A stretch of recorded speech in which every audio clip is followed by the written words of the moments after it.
ራሷ ነች አስገባት መታለች Listening to everything my mom says just because someone is busy? በስማም እንዴት እንደዚህ ያለች ለሄለን ብዙ ናችሁ ግን ሞር ደግሞ አንቺና ሄለን በቃ ምንም አይቃር እግዚአብሔር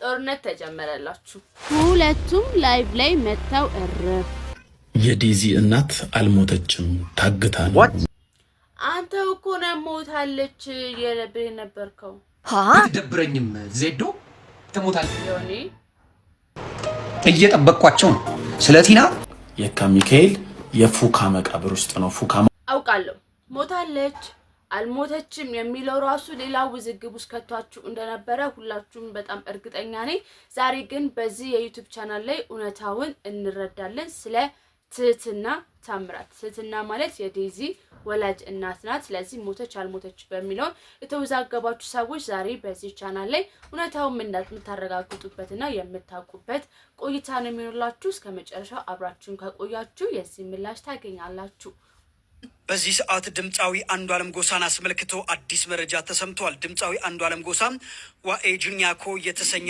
አዲስ ስራውን በቅርብ ያላገኘችው ነፍስ ቀኑን ያዱኛ ባለቤት የነበረው አንዱዓለም ጎሳ ዘፈን ሊለቅ ነው በዚህም አንዱ ቻሌንጅ ተጀምሯል ላይ ስትመጡ የሚለቀውን ዘፈን ሳውንድ ያደረጋችሁ ቪዲዮ እንዳትሰሩ በፍጹም እንደዚህ የሚል ሐሳብ ሰጥታለች እንግዲህ በዝርዝር እንመለከተዋለን ሱቁን መረከብ እችላለሁ ወይ አለኝ አዎ ትችላለህ አልኩኝ ሄድኩኝ ሲሄድ 5 ወንዶች ተሰብስበው ቆመዋል እሱ ብቻ አይደለም ካሜራ ይዘዋል ምናምን እኔ አይቶት በቃ ደስ ልስትሮና ሌላው ደግሞ ቲክቶከሯ ታዋቂዋ ቲክቶከር የ1.5 ሚሊዮን ብር ኪሳራ ውስጥ ከተኛለች ቃሌ አልተጠበቀም ምንድነው የሚል ውዝግብ ተነስቷል በሁለቱ መካከል የተፈጠረው ነገር የምንቃኝ ነው የሚሆነው የእሸቱ ጉዳይ ድራማ ነው እብድ ያለ ውሸት ነው ያሉ በርካታ ቲክቶከሮች እየመጡ ይገኛሉ ነገር ግን ሁሉንም በዝርዝር እንመለከታለን ሰላምና ጤና በያላችሁበት የዓለም ዳርቻ ይብዛላችሁ የምትገኙት ምናሉ ሾው የዩቲዩብ ቻናላችን ላይ ነው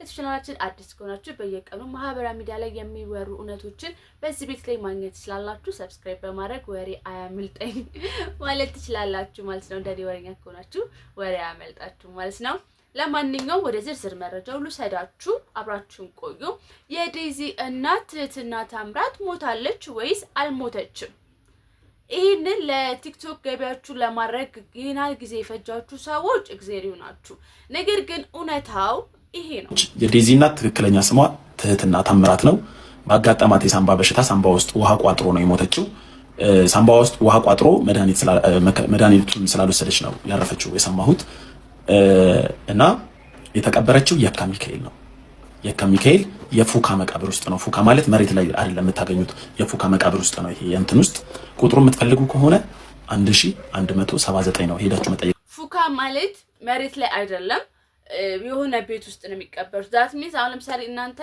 አልሞተችም ሲሉ የነበሩ ሰዎች መጥተው የካ ሚካኤል ሄደው መሬት ላይ የሚቀበሩት ጋር አጡ ስሟን ሲያውጡ በቃ ውሸታቸው ነው አሉ ፉካ ውስጥ ስለሆነ ግን ማንንም ሰው ሊያስተውሉ አልቻለም እንደተናገሩም ደግሞ የዴዚ እናት ወይም ደግሞ ትህትና ታምራት ቤተሰቦቻቸው አራኪላ አካባቢ ነው የሚኖሩት ምንም አይነት ነገር ግን እንዲወራባቸው አልፈለጉም በቃ እንደዚህ አይነት ድራማዎች መግባት አልፈለጉም ለዛም ነው በዚህ ነው ያለክ እንትን ያልተባለው ሲቀጥል ደግሞ ያው እንዳይቀረጽ ፕራይቬሲ ከተባለ ደግሞ ሁሉም ሰው ይሄን ነገር ነው የሚቀበለው እናም ለዛም ነው እስካሁን ድረስ ሞታለች አልሞተችም በሚል ውዝግብ ሳምንት የደረሰው ነገር ግን እኔ ግራ የገባኝ ነገር ከሞተች በኋላ ዴዚም ይሁን አሌክስም ይሁን ስቶሪያቸው ለሚያደርጉት ዘፈን ምንድነው ነው በቃ እኔ እንደ ልጅ ምንድነው አላውቅም እሱ ነገር ነው የረበሸኝ እንጂ ስለሞተች ሴት አስሬ ማውጣት ራሱ ትልቅ በቃ ደስ የማይል ፖለቲካል ኢሹ ነው በቃ የሶሻል ሚዲያ ማለት ነውና እባካችሁ በቃ አቆሙት እዚህ ጋር ይብቃ እናቷን አታለች ነገር ግን አሌክስና ዴዚም ድራማችሁን እዚህ ጋር ማቆም አለባችሁ ለምን መሰላችሁ ስቶሪ ላይ ዘፈን 15 ቀን እንኳን ሳይሆናት በዛ ላይ ቅዳሜ ላይቭ ላይ ልመጣ ነው አልክ ላይቭ ላይ መተሰውሃት ምንም በቃ ስለዚህ የራሳችሁን ህይወት ኑሩ እዚህ ጋር ሶሻል ሚዲያ ላይ ተመጣና እንደዚህ ተባለና ምንም መታምጡት ነገር የለም አባካችሁ የሞተቿንም እናት በሰላም ትረፍ ከዚህ ያህል በላይ አታስጨንቋት ከዚህ ያህል በላይ እናንተ ገንዘብ መሰብሰቢያችሁ አታርቋት በቃ ነፍስሽ በሰላም ትረፍ የካሚካኤል ፉካ ቁጥር 1100 ነው ያለው መሰለኝ ነው ሞ እና እዛ ይሄዳችሁ ማየት ማረጋገጥ ትችላላችሁ። ነፍሷ በሰላም ትረፍ። አሌክስም ዴዚ ድራማችሁን አቁም እሰይ ነው የምለው። ከኔ ሐሳብ ጋር ሁላችሁም እንደምትስማሙ እርግጠኛ ነኝ። ሌላኛው ፍትህ ያላገኘችው ቀነኒ አንዷለም አዱኛ ሙዚቃ ሊለቅ ነው። ገብታችኋል ያልኳችሁ ያሉት በዚህ ጉዳይ ጋር ታይዞ ጆርዲ የሆነ ጊዜ እንደዚህ ብላ ነበር። ትዝ ይላችሁ ከነበረ እስቲ እንስማት። ምንም እንዳልተፈጠረ ህይወቱ ይቀጥላል። ትንሽ ቆይቶ አልበም ቢያወጣ ሰው ያንን ሙዚቃ ይሰማለታል። ክለቦች ና ዘፈንልን ብለው ቢጋብዙት ሰው ሄዶ ዘፈኑን ያዳምጥለታል። ይህንን ሰው በጣም የሚፈልገውንና የሚወደውን ሙያ መንጠቅ እንችላለን። ባይ ዘ ዌይ እንደ ማህበረሰብ ማለት ነው። ያ እንዲሆን እንደሰማችሁት ነው። አላቅም እኔ ዛሬም ነገም ወደፊትም እሱ ይሁን አይሁን ምንም እናውቀው ታሪክ የለም። ነገር ግን ከተባለው ነገር አንፃር ላይ ምን አሉ ሻር ላይ ያኛሽው ምን አሉ ሾው ስለሆነ ሙዚቃ ሊያወጣ ነው። ሐሳብ አስተችን አስቀምጥ ትችላላችሁ። ሌላ ጉዳይ የበረከት ሊስትሮና የቲክቶከር ጉዳይ ነው። ይቺ ቲክቶከር እንግዲህ የቦንዳ ቤት ልብስ መሸጥ ምናምን ነገር ተጀምርና ማስታወቂያ ስላለኝ ከዛም በኋላ 200,000 ካስገባልኝ 1.5 ሚሊዮን ብር ቤት ይሄ ቦንዳ ቤት ነገር ለመክፈት ነበር የተስማሙት። ልብስም ብቻ 1.5 ሚሊዮን ብር የሚያወጣ እንዲገዛለት ነው የተስማሙት ማለት ነው።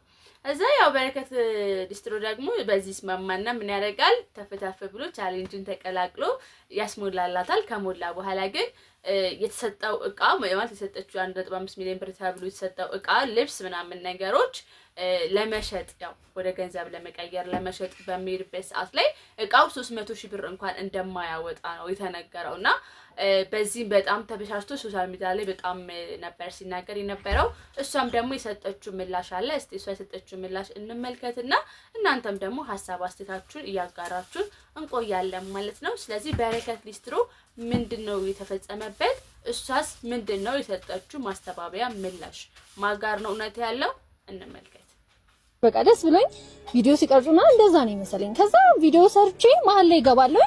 ላይቭ ነው አለኝ። አንዱ ቤት ላይቭ እንዳለ አላውቅም። በረከት ሲጀመር አላወራንም። ቅሬታ ቢኖረው ራሱ መጀመሪያ እኛ ማውራት ይችላል አይደል? አንድ ቀን እንኳን ቅሬታ አለኝ ብሎ ለኔ አልነገረኝ። እንደምታዩትኛ ልንሸልመው ፈቃደኛ ነበርን። እሱ ግን መሀል ላይ ሐሳቡን ቀየረ። ቃል በቃል ያለን ደላላ ይዤ መጥቼ አልተገመተልኝም ያለው። ሲጀመር ሜሪ ቦንዳ መስጠት የፈለገ እሱ ለሚሰራ ሰው ነው፣ ሱቁ ለሚሸጥ ሰው አይደለም። ኤኒዌይስ ስላሸነፈ ቢወስደውም ችግር የለብንም፣ ግን እሱ አያወጣም ማለት። እሺ 1 ሚሊዮን ብር ስጡኝ፣ 1 ሚሊዮን ብር እንኳን ስጡኝ። ሌላ 300,000 ነው የሚገመተው። ስለዚህ እናንተ 1 ሚሊዮን ብሩን ስጡኝ። አንፎሎ ቻሌንጅ እናስጀምር። አንፎሎ ማድረግ ሁላችሁም ቤት ፎሎ ያደርጋችሁ አንፎሎ ማድረግ። ሁለተኛ ደግሞ ይሄ ሞልያ እንኳን ማይሆን ልብስ ነው። ብቻ በጣም ሲያጣጥል ነበር። እንዲሁም እኔና የስራ ባልደረባይ ሳናቅ ካሜራ ይዞ 5 ልጆችን ይዞ መጥቶ እንደተበደለ መሆን ብቻ በጣም በቃ አንኤክስፔክትድ ነገር ነበር የተፈጠረው። እኛም ደግሞ ሳናቅ ስለሆነ ላይቭ የገባው አቁም ላይቭ መቅረጽን እናውራ ብለን ልናስረዳው በጣም ነው የሞከርነው። እሱም እንዲረዳን ፈቃደኛ አልነበረ። ደግሞ እውነት ይሄ አይደለም እያለ ነው የሚገኘው። ነገር ግን የቲክቶክ ቻሌንጅ ላይ ብዙ ጊዜ እንደዚህ አይነት ሻሻዎች ይራሉ። ትዝላችሁ ከነበረ ከአዶናይ ጋር ጣልታ የነበረችው ሉና እብጥ ምትላ ነገርያ እሷ ልጅም ትዝላችሁ ከነበረ ሚሊየንስ የሚሆን ብር ተጭበርብራ እንደነበረ ቲክቶክ ላይ ወጣ ተናግራለች። የሚመጣው በቻሌንጁ ጉዳይ ነው። ሶ እንደ ቲክቶክ መንደር ላይ እንደዚህ አይነት ወሬዎች አይጠፉም እና ያው በረከት ሊስትሮ ያሳዝናል፣ ግን አሁን አሪፍ ላይፍ ላይ ነው ያለው። ግን ያው ይስተካከልለታል የሚል ሐሳብ ነው ያለኝ። እናንተስ ምን ትላላችሁ እያልኩኝ በፍቅር የሙዳችሁ እኔ እህታችሁ እስካሁን ከእናንተ ጋር አሪፍ ቆይታ አደረኩኝ። በጣም ነው የምወዳችሁ፣ በጣም የማከብራችሁ። እንደኔ ወሬ ከፈለጋችሁ ከወደዳችሁ በየቀኑ ማብረም ሚዲያ ላይ የሚወሩ የሚተነፈሱ ነገሮችን እዚህ ቤት ላይ አያመልጣችሁ። ምክንያቱም ቤቱ ምን አሉ የተሰኙ ወሬዎችን የምትሰሙበት የሾው ፕሮግራማችን ላይ ነው። በዚህ ቤት ሁላችሁ ማውራት ወጭት ስላላችሁ ኮሜንት በጣም ብዙ ጊዜ የሚያደርጉ ቤተሰቦቻችን ደግሞ እያየን የምንሸልም ነው የሚሆነው። ሰላም ፍቅር በያላችሁበት ብዝዝት ይበላችሁ። በፍቅር ነው የምወዳችሁ። ቻው ወደ ሰላም